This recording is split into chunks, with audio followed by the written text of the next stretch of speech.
어서 오늘 우리는 성경의 최대 스캔들 사건 중에 하나에 이제 들어가 볼 것인데요. 그 모티브의 시작과 결론을 통해 우리가 단순한 어떤 가십을 알아보는 그런 시간이 아니라 이 이야기 속에서 우리에게 주는 그 메시지가 무엇인지를 중점적으로 거기에 우리가 살펴보는 시간을 갖도록 하겠습니다. 오늘 우리가 읽은 본문은 12장인데요. 실제적인 이 사건이 벌어지는 것은 11장입니다. 그런데 왜 12장을 읽었을까요? 그 사건이 중요한 것이 아니라 그 사건이 주는 메시지, 사건 이후의 가정들을 우리가 얘기하기 위해서 12장을 읽은 겁니다. 그래서 다윗이 우리아의 아내 밧세바와 간통을 하고 그의 남편 우리아를 은밀하게 차도 살인 지게를 써서 이제 죽이는 그런 사건이 11장에 이제 나오게 되지요. 그 후 다윗은 무려 9개월 동안 아무 일도 일어나지 않은 것처럼 그렇게 지냈습니다. 왜냐하면은 이 아이가 태어나고 나서 하나님이 나단 선지자를 다윗에게 보냈거든요. 그래서 하나님이 나단을 통해서 다윗에게 가서 전합니다. 하나의 이야기를 들려주죠. 한 성에 가난한 사람과 부자가 있습니다. 이 가난한 사람에게는 가진 것이라고는 암양 새끼 한 마리밖에 없는데 부자에게 어느 날 행인이 찾아와서 손님이 찾아와서 그 행인을 대접하기 위해서 부자가 자기의 말과 소와 양을 아끼기 위해서 이 가난한 사람의 그 암양 새끼를 잡아서 그 지나가는 행인을 대접했습니다. 이 얘기를 나단 선지자가 다윗에게 얘기하자 다윗은 사무엘하 12장 5절로 6절로 이렇게 말합니다.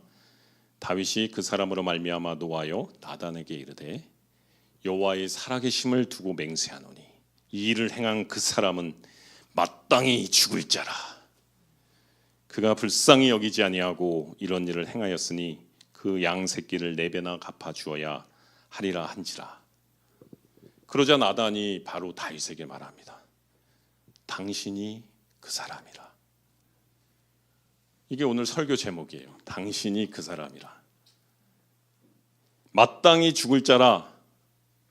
당신이 그 사람이라.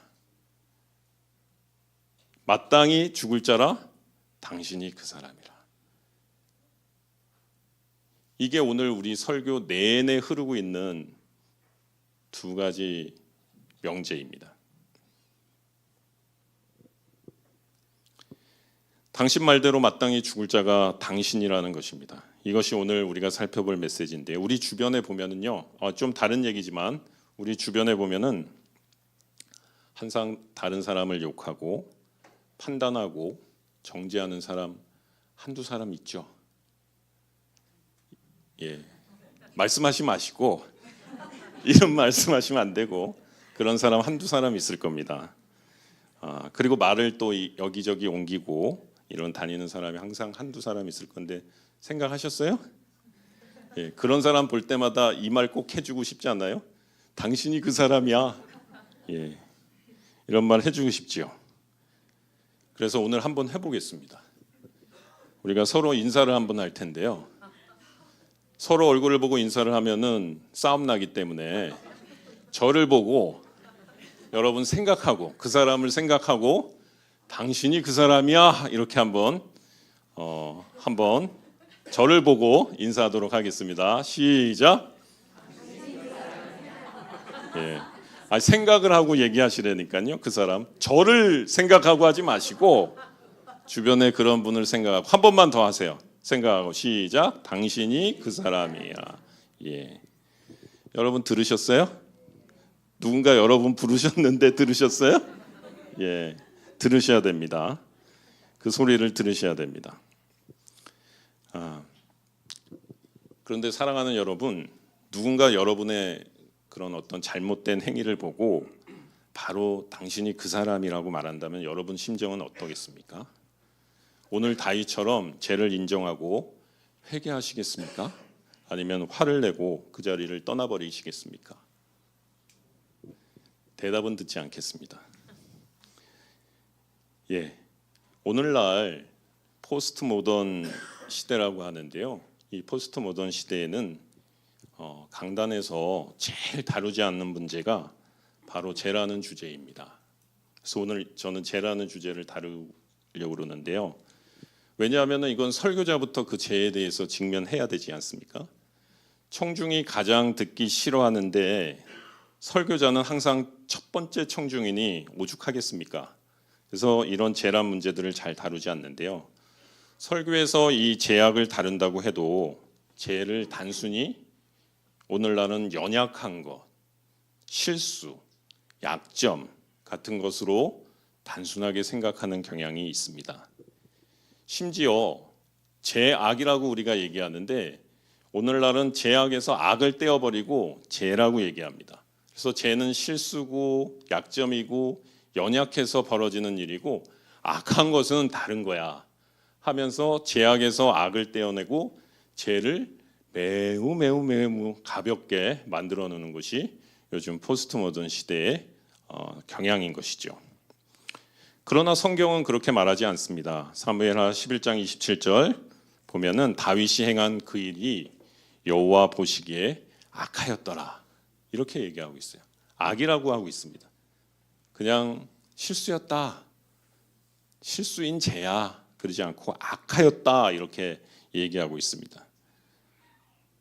오늘 우리가 이 말씀을 보면 놀랍게도 나단 선지자가 다윗에게 와서 비유를 말하기 전에는 다윗은 자기의 죄를 직면하지도 회개하지도 않습니다. 얼마나요? 9개월. 아이가 태어나는 그 순간까지 직면하지 않습니다. 그동안 다윗은 하나님 앞에 예배하고 하나님께 제물을 드리고 하나님께 나아갔을까요? 예, 나아갔을 겁니다. 죄를 잘 지어본 제가 아는데 죄 지어도 교회 가서 앉아 있을 수 있습니다. 예, 근데 고역이죠. 우리가 예배드리고 우리 마음 중심을 하나님께 나아가는 그런 예배를 드리지 않을 때 우리가 여기 앉아 있는 게 너무 고역이지 않습니까? 저는 모르긴 몰라도 다윗이 그런 상황들을 보냈으리라고 생각을 하고 있습니다. 그런데 정말 더 놀라운 것은 하나님께서 나단 선지자를 보낸 이유는 다윗을 용서하기 위해서였어요. 하나님이 기다리셨습니다. 9개월을 기다렸는데 다윗이 그 상태에서 계속 하나님을 예배하지 못하는 상태에서 지나게 되자 나단을 보내서 하나님이 다윗의 죄를 들춰내기 시작합니다. 사랑하는 여러분, 하나님이 우리의 죄를 들춰낼 때는 우리가 바로 은혜 받을 때임을 기억하시기 바랍니다. 회개의 기회를 주시는 것은 하나님의 은혜입니다. 다윗의 죄악을 하나님은 참고 지켜보다가 나단을 다윗에게 보냅니다. 나단이 다윗에게 가서 비유로 다윗의 죄를 드러나게 됩니다. 하나님이 용서하시는 사랑을 알기 위해서는 반드시 먼저 죄의 문제를 살펴야 합니다. 우리 로마서 5장 20절에 보면은 죄가 더한 곳에 은혜가 넘쳐난다는 말을 우리가 알고 있죠. 우리가 그냥 이 말을 그리스도인이라면은 한두 번씩은 들어봤을 거예요. 죄가 더한 곳에 은혜가 넘쳐. 근데 이게 은혜 받기 위해서 우리가 죄를 더 많이 짓자는 뜻이 아님을 다 알고 있지 않습니까? 그러면 이 말씀은 무슨 뜻이에요? 하나님의 사랑의 넓이와 길이와 높이와 깊이를 우리가 가늠하려면 우리가 그 사랑을 받기에 얼마나 자격 없는 자라는 사실을 알아야 한다는 뜻이에요. 아까 다윗이 얘기했잖아요. 마땅히 죽을 자라. 마땅히 죽을 자라는 것을 우리가 알 때 마땅히 죽을 자를 위해서 살리기 위해서 하나님이 이 땅에 오셔서 우리를 위해 대신 죽으셨다는 그 사랑이 우리에게 다가오는 것입니다. 죄가 많은 곳에 은혜가 많다는 것은 그런 의미입니다. 우리가 죄를 많이 지어서 죄를 많이 지어야지 하나님의 은혜를 입는다는 것이 아니라 우리가 마땅히 죽을 자라는 것을 가슴 깊이 깨닫고 알 때 그만큼 그 죄인을 사랑하신 하나님의 사랑이 우리에게 다가온다는 것이죠. 기독교는 죄에서 구원받는 이야기입니다. 복음이란 죄와 사망에서 생명으로 옮겨지게 된 구원의 스토리이죠. 따라서 우리는 구원이라는 이 결과를 이해하기 위해서 죄가 무엇인지에 대해서 좀 알아야 됩니다. 그런데 우리가 이 죄에 대해서 이해하기 어려운 부분들이 몇 가지 있는데요. 두 가지 우리의 태도예요. 하나는 이 죄를 너무 본질적인 것, 원죄 이래가면서 신학적이고 형이상학적이고 관념적으로 이해하고 있는 거예요. 그러니까는 이 죄가 우리의 일상에서 수시로 벌어지고 있는데 그렇게 우리 주변에 있는 것이 아니라 책에서 관념적으로 우리가 형이상학적으로 벌어지는 일로 착각하고 산다는 것이죠. 또 다른 태도는 이 죄라는 것이 단순한 약점이나 연약함 아니면 문화적인 결핍이나 낙관적인 절망으로 바라보는 경향이라는 것이죠. 이 상대적인 두 경향들이 이 죄를 이해하는 우리의 이해도를 떨어뜨리는 것입니다. 이렇게 죄를 단순하게 우리의 어떤 약점으로 본다는 것은 우리가 훈련이나 아니면 우리의 시간이 지나면 이런 문제가 해결될 수 있다고 생각하는 데까지 나아가게 됩니다. 과연 그렇습니까? 많은 그리스도인들이 거듭나고 주님이 다시 오실 때까지 시간이 지나면서 점점 성화되어 갈 것이라는 낙관적인 전망을 합니다. 이것이 사실이라면 주님을 믿은 지 오래될수록 더욱 성화되어 가야 되는 거죠. 그런데 그렇지 않죠. 신앙의 연수가 오래될수록 더욱 종교적이 되는 것은 틀림없는 것 같지만 더욱 성화되어 간다고 보기는 어려운 것이 현실입니다. 결국 죄의 성향을 제대로 보지 못하는 사람은 구원을 주는 복음을 믿고 받아들일 수 없다는 결론에 이릅니다. 오늘 스캔들의 주인공 다윗을 한번 보십시오. 성경에 어떻게 표현하고 있습니까? 이스라엘이 가장 존경하는 왕 아니에요? 그리고 성경에도 오늘의 이 스캔들이 벌어지기 전까지 다윗은 어떤 모습을 보여줬죠? 가장 이상적인 통치자 아닙니까? 사울이 몇 번을 다윗을 죽이려고 했을 때 다윗은 그 사울을 향하여 충성심을 잃지 않았습니다. 두 번의 기회가 있는데 죽이지 않았죠? 사울의 모든 식솔들이 다 죽었을 때 남아있는 사울의 가족들에 대한 다윗의 간용을 보십시오. 시편의 3분의 1을 다윗이 있으면서 하나님을 찬양하며 기뻐하고 노래했습니다. 하나님이 다윗을 보고 내 마음에 합한 자라고 얘기하지 않았습니까? 대단한 위인입니다. 우리나라로 치면은 세종대왕 플러스 이순신 플러스 왕건 다 합친 위인처럼 대단한 사람이죠. 훌륭한 위인입니다. 고결한 성격의 소유자입니다. 간용 그 자체고 하나님이 기뻐하시는 자입니다. 그런데 오늘 사무엘하 11장 12장에 보여준 다윗의 모습은 비겁하고 비열하고 이기적이고 천박합니다. 어떻게 이것이 가능할까요? 죄는 이렇게 한순간에 존경받는 인간을 나락으로 끌고 간다는 것이죠. 저는 이 지점에서 제가 이제 깊게 생각하지는 못했는데 궁금한 게 있어요. 여러분, 다윗이 지은 이 죄가 하나님께 버림받은 사울에 순종하지 않은 그 죄보다 작을까요? 간통과 살인이 불순종보다 더 큰 죄입니까? 잘 모르겠어요. 그런데 왜 사울은 하나님께 버림받고 다윗은 회개의 기회가 주어졌을까요?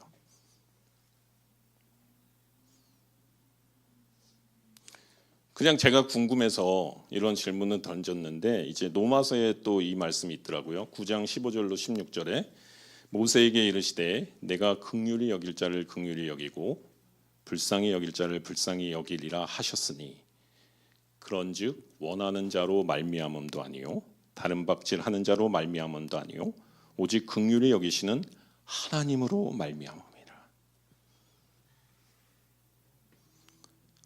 하나님이 그냥 사랑하기로 결정하셨다는 거예요. 에서는 내가 미워하고 야곱은 사랑하기로 했다는 겁니다.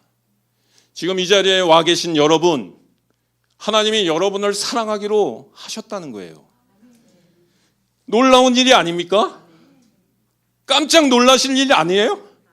나 같은 자를 하나님이 이 자리에 앉아있는 여러분을 하나님이 선택하셨다는 겁니다.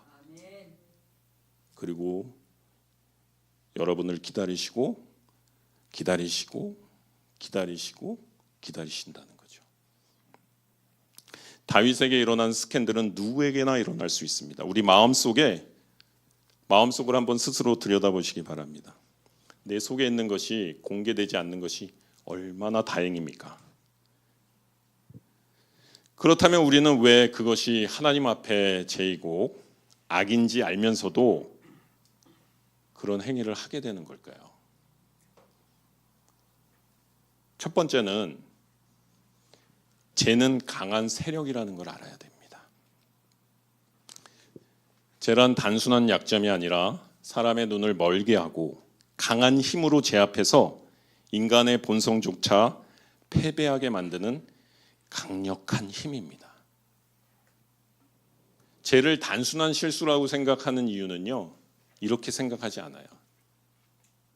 근데 죄는 강력한 힘입니다. 세력입니다. 여러분을 끌고 들어갑니다.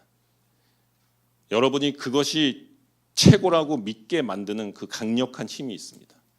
물론 죄를 짓고 여러분이 돌이키면 그것이 아니라는 것을 알죠. 근데 제가 여러분들을 사로잡아 끌고 갈 때는 그것이 안 되면 안 될 것처럼 여러분들을 붙잡고 끌고 가는 것을 볼 수 있습니다. 우리가 다 경험하지 않았습니까? 우리를 붙잡고 마음대로 조종해서 우리로 하여금 제가 선택하는 것을 믿게 만드는 힘이 있다는 거죠. 그래서 죄는 세력이라는 거예요. 하나의 행위가 아니라 세력입니다.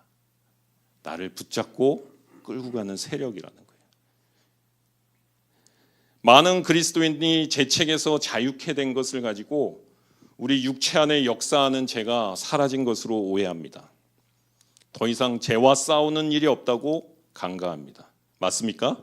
그러면 사도 바울의 말씀을 들으십시오. 로마서 7장 20절에 만일 내가 원하지 아니하는 그것을 하면 이를 행하는 자는 내가 아니요 내 속에 거하는 죄니라. 이 고백이 무엇입니까? 그러면은 아까 우리가 얘기했던 질문, 더 이상 나는 죄와 싸울 수 없어. 죄책이 없기 때문에, 예수님이 나의 모든 죄책을 감당했기 때문에, 이건 사탄의 속임수라는 것이죠. 다윗을 보십시오. 정욕에 붙잡혀 지금까지 이루어온 모든 좋은 평판을 벗어던지고 다른 사람이 되어버리지 않았습니까? 끌고 간다니까요. 죄는 그것을 제가 왔을 때 그것을 해결하기 전까지 다른 것들은 일절 가치가 없습니다. 다윗은 이렇게 생각했을 거예요. 안일하게 아무도 모르겠지. 왕이면 이 정도 권한이 있지 않을까? 죄는 이런 생각, 죄를 대수롭지 않게 생각하고 안일한 태도로 믿게 하는 힘, 세력입니다. 그걸 믿게 한다니까요. 어떻게요? 세력으로, 힘으로. 다윗을 붙잡은 죄는 그 선택한 것에 대해 대가가 무엇이든 손실이 얼마나 크든 신경 쓰지 않습니다. 여러분 주변을 살펴보면은 죄의 세력 때문에 당당하던 사람들, 많은 사람들이 몰락의 길로 걸어가는 것들을 볼 수 있습니다. 저는 성격이 좀 매우 급하고 말은 좀 천천히 하는데 성격은 정반대예요. 성격은 되게 급하고 다혈질이에요. 그래서 화를 잘 다스리지 못합니다. 이 주님의 은혜로 이 정도 지금 살아가는 겁니다. 막 쏟아내서 그 사람들의 마음을 힘들게 하고 나중에 꼭 후회합니다. 근데 제가 막 그런 말을 쏟아내는 중에도 저희 마음속에는 이러면 안 돼 라는 마음이 있어요. 아, 이렇게 말하면 어떻게 감당하려고 그래, 그 다음을. 저 사람 얼굴 어떻게 봐. 그러면서 입으로는 막 더러운 말들을 쏟아내는 거죠. 그게 왜 그래요?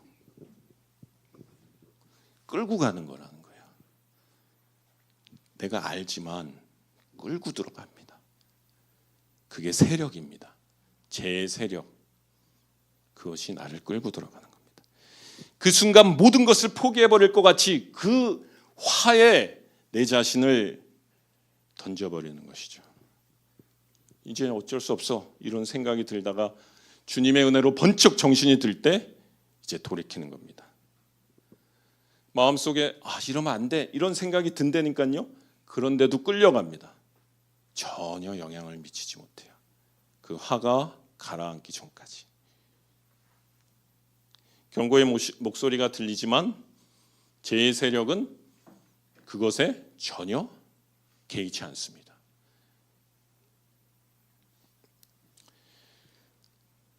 그래서 이제 회사를 다닐 때는 우리 회사 직원들한테 그리고 집에서는 우리 친한 권사님에게 많은 상처를 줬습니다. 이렇듯 쟤는 힘으로 강제합니다. 힘으로 강제해서 우리를 끌고 들어가는 세력이라는 거예요. 절대 쟤는 여러분 실수가 아닙니다. 세력이에요. 힘이 있어요. 두 번째, 쟤는 자신을 감추고 속입니다. 쟤는 교묘하게 우리를 설득해서요. 우리가 알고 있는 진리를 비틀고 왜곡시키고 변질시킵니다. 우리가 옳고 그른 것을 안다고 해도 죄를 이길 수 있는 것이 아니에요. 우리가 몰라서 죄를 짓는 것이 아니라는 것이죠. 로마서 7장 19절은 이렇게 말합니다. 내가 원하는 바 선은 행하지 아니하고 도리어 원하지 아니하는 바 악을 행하는도다. 선과 악을 몰라서 죄를 짓는 것이 아니라는 것이죠. 율법은요, 죄를 깨닫게 하는 것이지 죄를 치료해 주는 것이 아닙니다. 성경은 죄는 변명의 여지가 없다고 말합니다. 죄를 범하면 양심의 가책이 우리에게 따라오죠. 로마서 2장 15절은 이렇게 말합니다. 이런 이들은 그 양심이 증거가 되어 그 생각들이 서로 혹은 고발하며 혹은 변명하며 그 마음에 새긴 율법의 행위를 나타내느니라. 인류 최고의 변명이 뭡니까? 몰랐다. 그 다음은 기억이 안 난다. 그러나 죄에 대한 심판자는 사람이 아니라 하나님이시라는 것을 기억하시기 바랍니다. 우리는 모르고 기억 안 난다고 넘어갈 수 있지만 하나님은 다 아시죠. 그런데 여러분, 또 이것이 위로가 됩니다. 우리는 서로가 서로를 자기 이익에 따라서 판단하지만 선하신 하나님은 우리의 모든 것을 아시지만 공의로 판단하시는 하나님이시기 때문에 위로가 되는 것이죠. 우리가 오늘 읽은 본문 12장에서도 이 사실이 언급되죠. 나단 선지자는 다윗과의 대화 속에 예화를 들어 설명해서 다윗이 공평무사한 평경을 지혜롭게 내리도록 하는 것이죠. 다윗의 평결이 뭐라고요?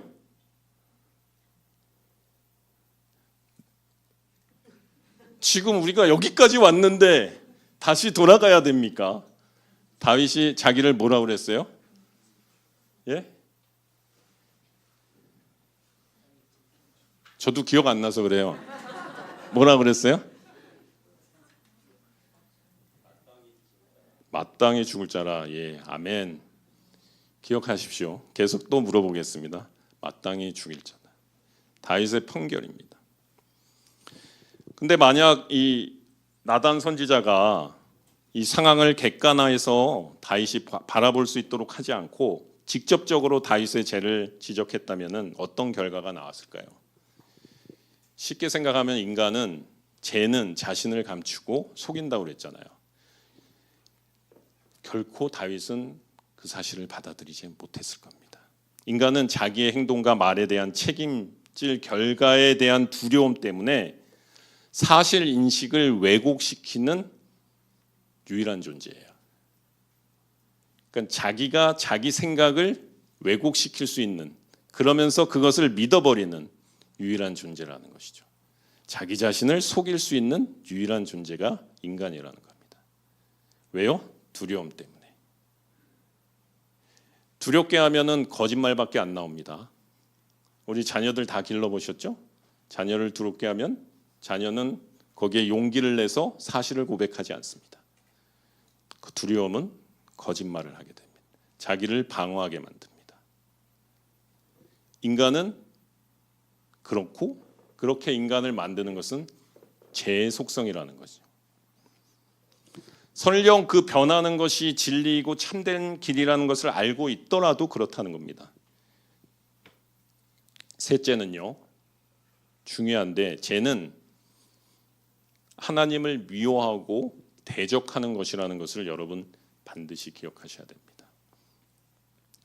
여러분 죄를 짓는 거는요, 그냥 실수가 아닙니다. 내가 하나님을 대적하는 겁니다. 내가 하나님을 미워하는 겁니다. 그렇게 생각 안 하기 때문에 죄 짓는 거예요. 그렇게 생각하는 사람은 그 죄가 우리한테 그 속성이 우리를 붙잡지 못합니다. 내가 거짓말하는 것이, 사소한 거짓말을 하는 것이 하나님을 미워하는 것이라는 것을 여러분들이 안다면은 그렇게 하지 않습니다. 내가 지금 하나님을 대적하는 행위를 하고 있다는 것을 우리가 안다면은 결코 그렇게 하지 않는다는 것이죠. 근데 죄는 그 자체로 하나님을 미워하고 대적하는 것입니다. 왜 그렇습니까? 거룩하신 하나님은 성경에 기록된 가장 위대한 계시라고 마틴 로이드 존스 목사님이 얘기했는데요. 우리의 구속, 우리가 죄에서 자유함을 얻은 것은요, 은혜로 하나님이 우리에게 주셨지만 그 자유를 주시기 위해서 하나님이 이 땅에 육신의 몸을, 인간의 몸으로 오셔서 십자가에서 모든 죄, 우리의 과거, 현재, 미래에 짓는 모든 죄를 십자가에서 담당하셨잖아요. 하나님의 진노를 십자가에서 담당하신 겁니다. 하나님의 분노를, 거룩하신 하나님의 진노를 하나님의 아들이 오셔서 십자가에서 그 하나님의 거룩하신 하나님의 진노를 담당하셨다는 거예요. 그냥 거저 속량이 이루어진 것이 아닙니다. 우리는 값을 주고 산 자들이에요. 그 진노가 얼마나 괴로웠으면 예수님이 그 십자가에서 괴로워하는 모습으로 아버지여 어찌하여 나를 버리시나이까 이렇게 고백하고 있지 않습니까? 죄는 하나님이 미워하시고 싫어하시고 그 죄는 바로 하나님을 대적하는 일이기 때문에 하나님은 그 죄를 용납하지 않으십니다. 그래서 하나님이 이 땅에 오셔서 친히 십자가에 우리의 죄를 대속하기 위해서 그 하나님의 진노를 온몸에 십자가 위에서 담당하신 겁니다. 그렇기 때문에 우리가 죄를 짓는 것은요, 하나님을 대적하는 것이고 거룩하신 하나님을 미워하는 거예요.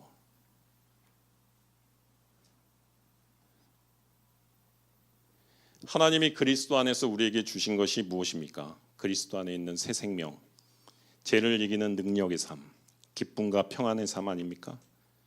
또 이 시간 이후에 우리가 천국에 들어가면 우리를 받아주시는 하나님의 그 축복, 영원한 기쁨, 이 세상뿐만 아니라 다시 오실 세상, 그리스도 예수님이 이 땅에 재림하실 때 이 땅에 임할 그 세상에서의 이루어지는 하나님의 나라 아니겠습니까?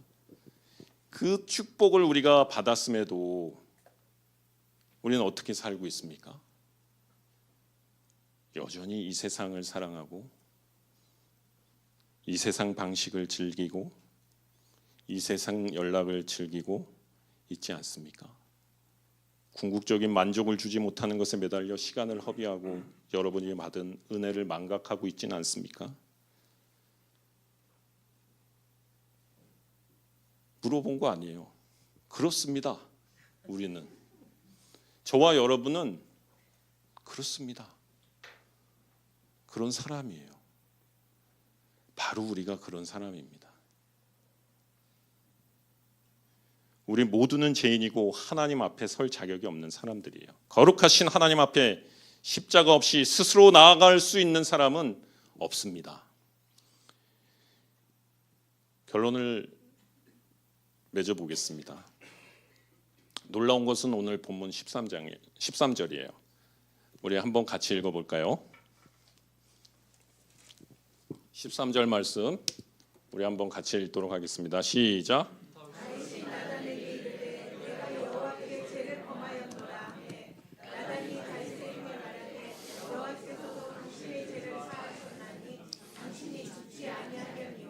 아멘.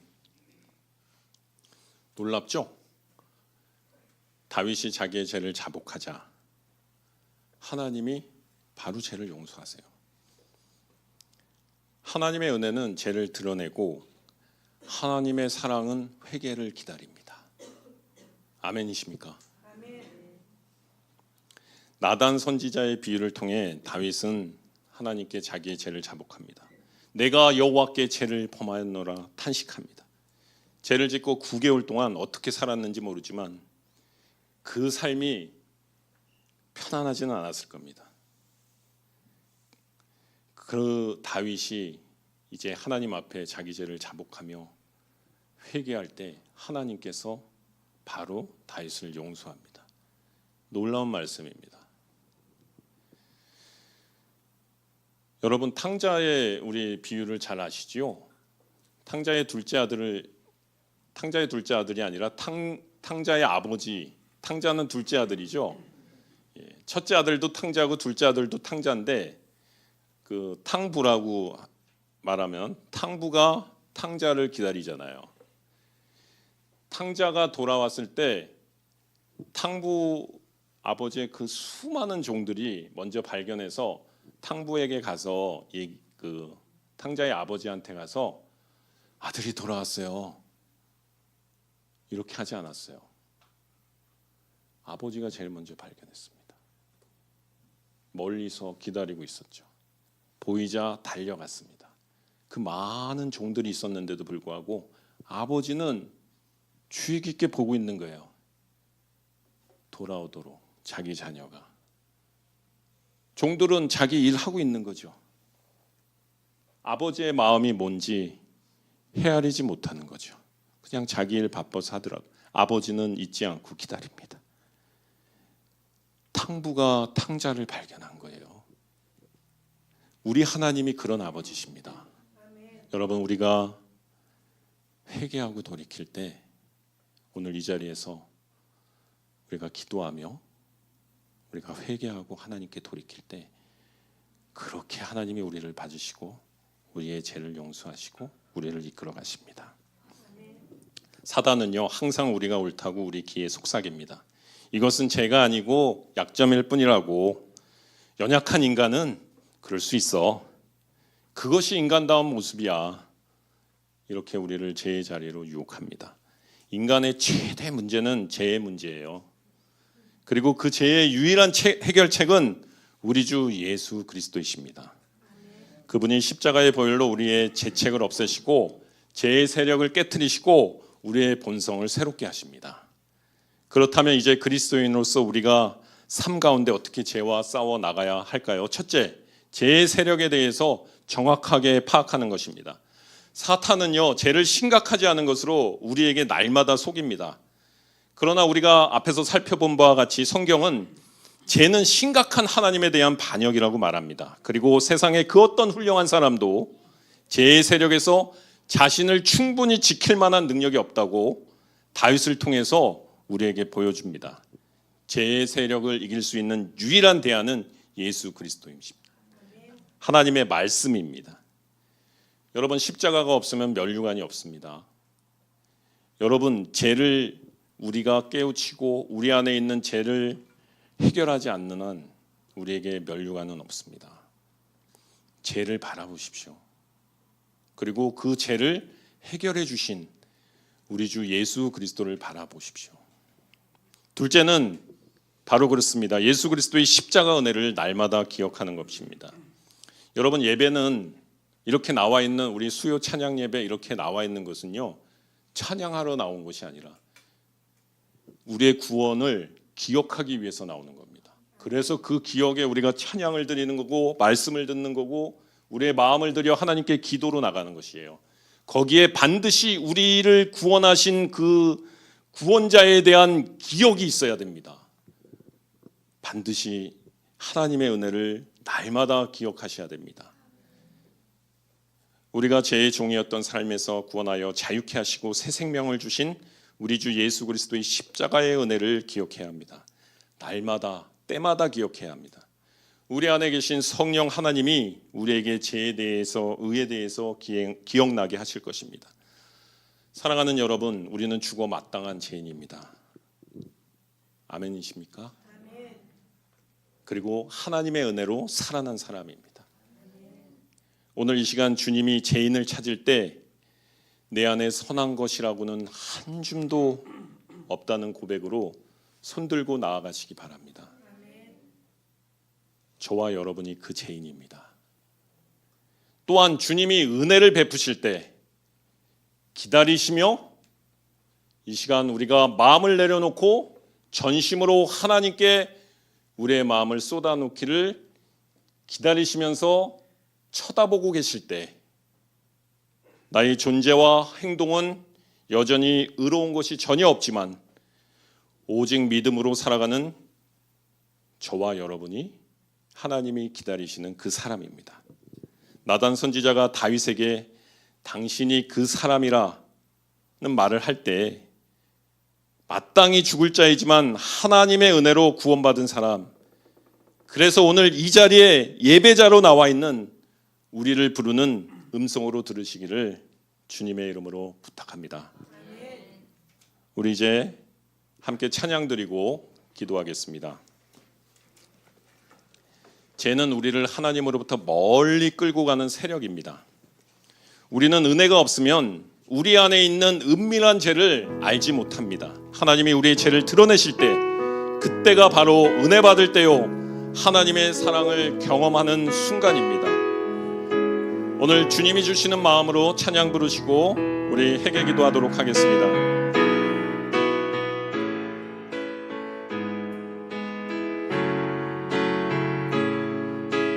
나의 죄를 씻기는, 나의 죄를 씻기는 예수의 피밖에 없네. 다시 정케 하기도 예수의 피밖에 없네. 예수의 흘린 피 날 희게 하오니, 귀하고 귀하다. 예수의 피밖에 나를 정케 하기는, 나를 정케 하기는 예수의 피밖에 없네. 사죄하는 증거도 예수의 피밖에 없네. 예수의 흘린 피 날 희게 하오니, 귀하고 귀하다. 예수의 피밖에 나의 죄속하기는, 나의 죄속하기는 예수의 피밖에 없네. 나는 공로 없으니 예수의 피밖에 없네. 예수의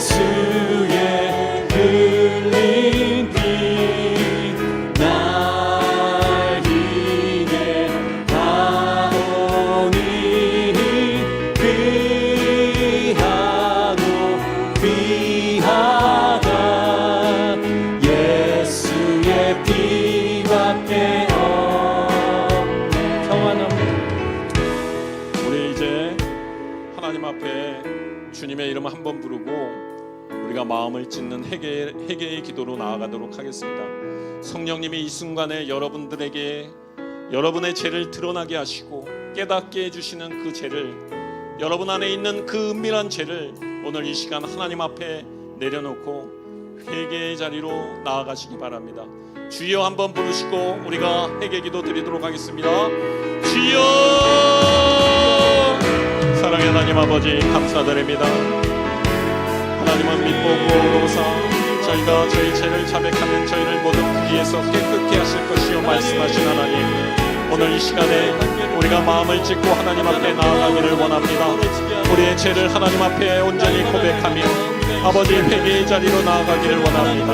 오늘 다윗이 자신의 죄를 고백하며 죄를 드러내시는 하나님의 은혜로 말미암아 하나님께 자기의 죄를 자백하며 회개의 자리로 나간 것 같이 하나님 오늘 이 시간 우리에게 은밀한 죄를 보게 하여 주옵시고 내 안에 있는 그 은밀한 죄, 나밖에 모르는, 나도 알지 못하는 하나님만 아시는 그 은밀한 죄를 이 시간에 드러내게 하여 주옵시고 그 죄를 붙잡고 주님의 십자가 의지하여 이 시간에 회개하며 나아갈 수 있는 아버지 우리의 성도님들 다 될 수 있도록 축복하여 주시옵소서. 아버지 우리의 은밀한 죄를 들이키시는 성령 하나님 이 시간에 운행하시고 우리 가운데 역사하시고 붙잡아 주시옵소서. 아버지 우리가 마땅히 죄에 대하여 의에 대하여 깨달아 알 수 있게 하시고 아버지 우리가 입술을 열어 고백하며 자복할 수 있게 하여 주시옵소서. 아버지 믿음은, 아버지 회개는 아버지 믿음과 회개를 통해서 아버지 우리가 늘 회심하며 하나님께 나아가야 되는 존재임을 기억하게 하여 주시옵소서. 아버지 하나님, 우리가 아버지 주를 믿은 지 오래되었으나 아버지 하나님 우리가 기도를 씻는 죄를 범하며 아버지 우리를 통하여 하나님 나라를 이루고자 하신 하나님의 뜻대로 우리가 살아가지 못한 것을 이 시간에 얘기합니다. 아버지 우리 주변을 위하여 깨어 기도하지 못한 죄 아버지 하나님 이 시간에 회개합니다. 아버지 나를 통하여 하나님께서 이루고자 하신 그 모든 것들이 나의 아버지 육체의 정욕과 목의 정욕과 이생의 자랑으로 말미암아 지연된 죄 이 시간에 회개하며 나갑니다.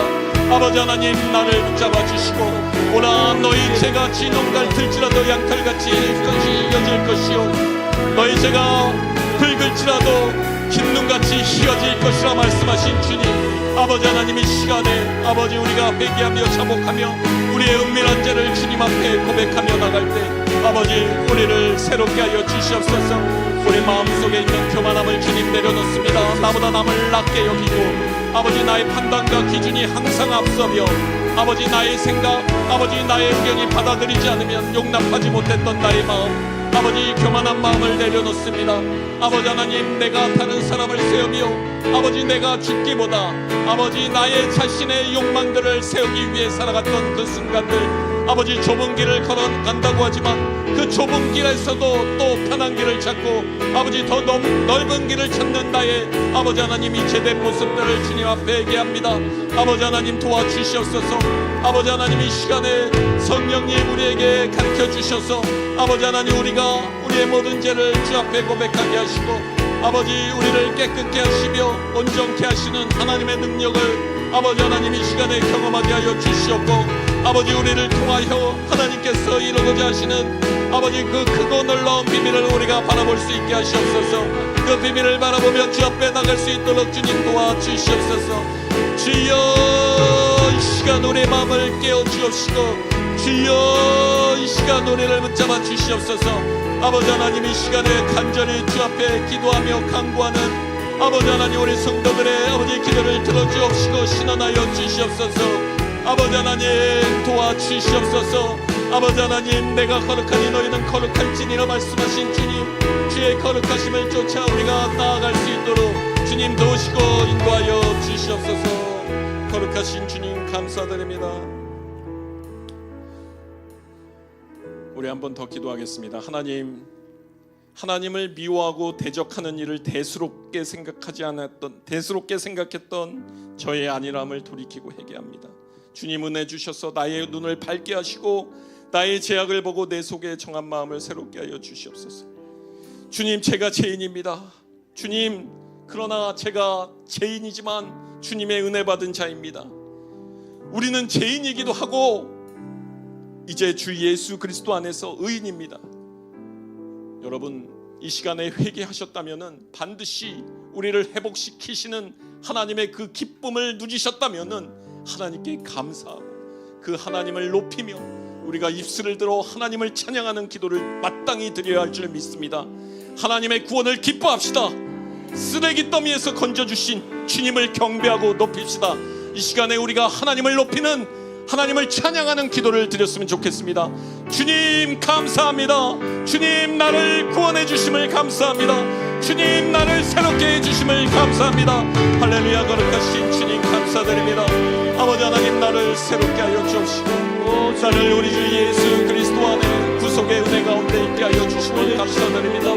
내가 아버지 죽을 수밖에 없는 죄인이지만 아버지 나를 위하여 아버지 몸짓겨 피 흘리고 돌아가신 우리 주 예수 그리스도의 은혜로 말미암아 그 십자가 보혈의 능력으로 말미암아 내가 하나님께 나갈 담대함을 얻어 싸우며 하나님과 화평된 자가 되어 이제 내가 하나님께 기도하면 하나님께서 들으시고 응답하시며 아버지 나의 가는 길이 주님의 눈앞에 있사오며 주님의 관심사가 되며 주님이 기다리시는 자가 됨을 내가 고백합니다. 주님 감사드립니다.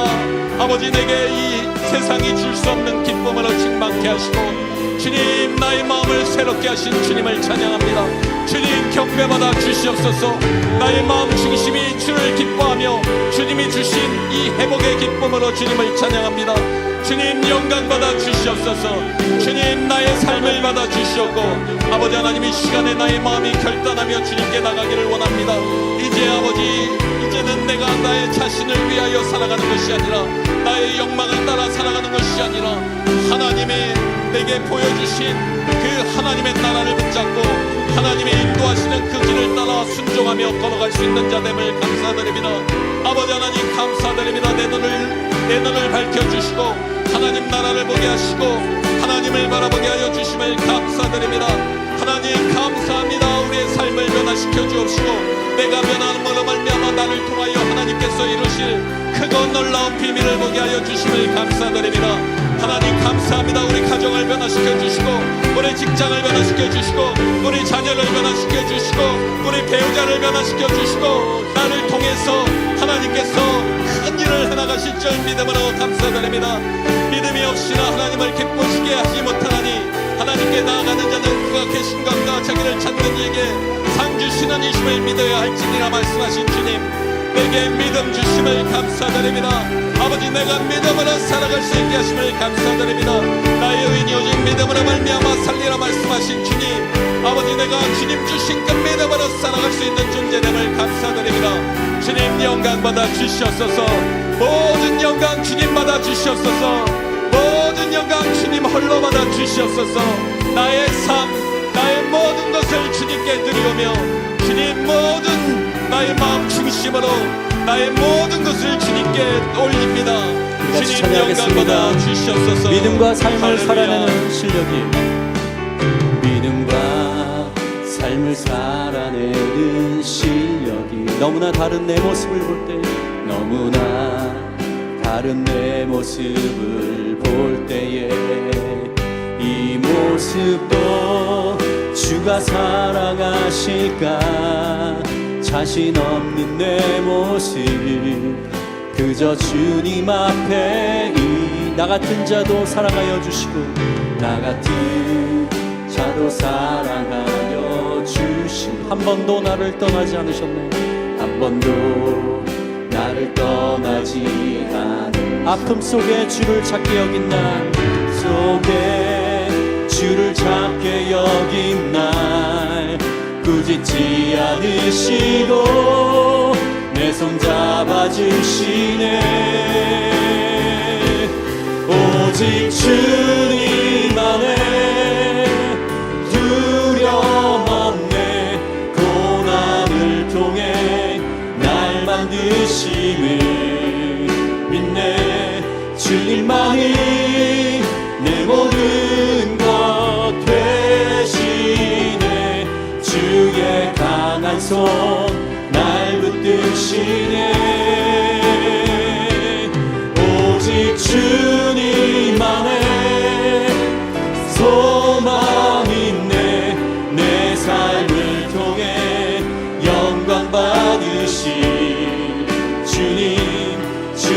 주님만이 내 모든 것 되시네. 주의 선하심 나 노래하네. 오직 주님만을, 오직 주님 두려움 없네, 두려움 없네. 고난을 통해 날 만드심이 믿네. 주님만이 내 모든 것 되시네. 주의 강한 손 날 붙드시네. 오직 주님만의 소망 있네. 내 삶을 통해 영광 받으시 주님, 주님만이 내 모든 것 되시네. 주의 선하심 나 노래하네. 우리 한 번만 더 기도하겠습니다. 내일 수능 시험입니다. 우리 교회에 또 수능을 보는 친구들, 청소년, 청년들이 있습니다. 사랑하는 여러분, 이 시간에 부모의 마음으로 우리가 마음을 모아서 우리 수능 내일 보는 우리 친구들을 위해서 이 시간에 같이 한번 기도했으면 좋겠습니다. 우리 같이 기도하겠습니다. 사랑의 하나님 아버지, 감사드립니다. 하나님, 이제 내일 수능 시험을 보게 됩니다. 하나님, 시험은 언제나 우리에게 어려움이고 아버지 고통입니다. 하나님, 그동안 준비했던 시험 잘 볼 수 있도록 하나님 건강 주시고 지혜 주시고 실수하지 않게 하여 주시고 그 마음을 담대함으로 붙잡아 주셔서 아버지 시험지 잘 보게 하시고 아버지 답 잘 쓰게 하여 주시기를 원합니다. 내일 오늘 저녁 잘 자고 잘 정리하게 하시고 내일 일어나서 수업장까지도 아무 어려움 없이 잘 도착해서 당당하게 시험 잘 보고 건강하게 돌아올 수 있도록 아버지 우리 함께 꿈꾸는 교회 우리 청소년 청년들 주님 붙잡아 주시옵소서. 아버지, 그리하여 하나님 이 시험을 넘고 하나님이 보여주시는 그 꿈의 세계로 달려갈 수 있도록 아버지 도우시고 인도하여 주시옵소서. 아버지, 이 시간에 수험생을 위하여 나와 기도하는 학부모님들이 있습니다. 그 마음을 하나님 살펴주시고 아버지 담대한 마음을 주시옵소서. 아버지 하나님, 세상을 바라보는 것이 아니라 주님을 바라보며 아버지 자녀를 위하여 기도하는 이 부모를 주님께서 그 기도를 부모의 기도를 주님께서 보시옵고 응답하여 주시기 원합니다. 하나님, 그 마음에 세상이 줄 수 없는 평안과 놀라운 위로가 이 시간 임할 수 있도록 주님 축복하여 주시옵소서. 도우시고 인도하여 주신 주님 기대합니다. 주님 바라봅니다. 감사합니다. 주님 영광 받아 주시옵소서. 감사드립니다. 주님 할렐루야. 감사드리며 우리 주 예수 그리스도 이름으로 기도드립니다. 사랑의 하나님, 감사드립니다. 하나님, 다윗을 통해서 오늘 우리의 모습을 봅니다. 용서받을 수 없는 죽어 마땅한 죄인을 위하여 주님께서 이 땅에 오셔서 우리를 위해 십자가에 돌아가시고 우리의 모든 죄를 십자가에서 대속해 주셨습니다. 하나님, 이제는 우리가 그 은혜를 기억하며 우리가 살아가는 그 땅, 주님이 보내신 그 땅, 가정, 학교, 또 우리가 만나는 그 모든 관계 가운데 주님의 은혜를 흘려보낼 수 있는, 그리하여 주님이 기뻐하는 그런 삶 살아갈 수 있는 우리들 다 될 수 있도록 주님 은혜 내려 주시옵소서. 하나님, 우리가 기억하게 하여 주시옵소서. 죄는 하나님을 미워하는 거라는 거, 하나님을 대적하는 거라는 거, 그리고 우리 안에 있는 은밀한 죄를 하나님께서 드러내실 때 우리가 하나님 앞에 자복하며 그때가 은혜 받을 때라는 것을 우리가 깨닫고 나아가게 하여 주시옵소서. 우리를 은밀하게 잡아 끄는 이 죄의 세력들 가운데 오늘도 지켜주옵시고 주님의 성령으로 우리를 보호하여 주시옵소서. 하나님, 그런 마음의 결단을 가지고 이제 이 예배를 마치고 나아갈 때 하나님 우리와 함께하여 주옵시고 주님이 주시는 그 기쁨으로 충만하여 돌아갈 수 있는 우리 모든 성도님들 발걸음 되도록 축복하여 주시옵소서. 감사드렸고 우리 주 예수 그리스도 이름으로 기도드립니다. 아멘. 자, 이제 교회의 한우와 또 오늘 내일 또 수능 우리가 기도했지만 그 우리 수능 보는 친구들을 위해서 그리고 교회의 어려운 분들을 위해서 그리고 여러분 남은 개인 기도를 하시면서 이제 돌아가시면 되겠습니다.